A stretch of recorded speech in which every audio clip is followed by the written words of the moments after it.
So guys finally আমি ready হচ্ছি, একটু দোকানে যেতে হবে। দোকানে একটু কেনাকাটা করতে একটু দরকার আছে, তো ফাইনালি আমি একটু রেডি হচ্ছি। আর চুলটা কেটেছিলাম তো টাক টাক লাগছে, কিন্তু চুলই আমি টাক মাথা হয়েছিলাম তো চুলটা বড় হয়েছে একটু।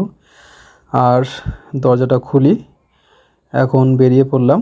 আর এখন বাইরে আমার বাইকটা রাখা আছে, তোমাদের দেখাচ্ছি আমার বাইক।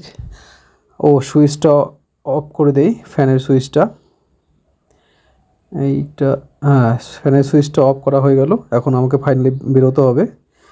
আমাদের গরিব মানুষের বাড়ি দেখতে পাচ্ছ গাইস। তো এই যে জল বৃষ্টি আসলে এগুলো পলিথিন দেওয়া আছে নিচে। গেটটা খুলি, ভাঙাচোরা গেট দেখতে পাচ্ছ।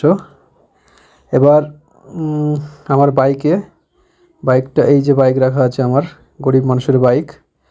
তো এই বাইক নিয়ে এখন যাব আমি দোকানে কিছু কেনাকাটা করার জন্য।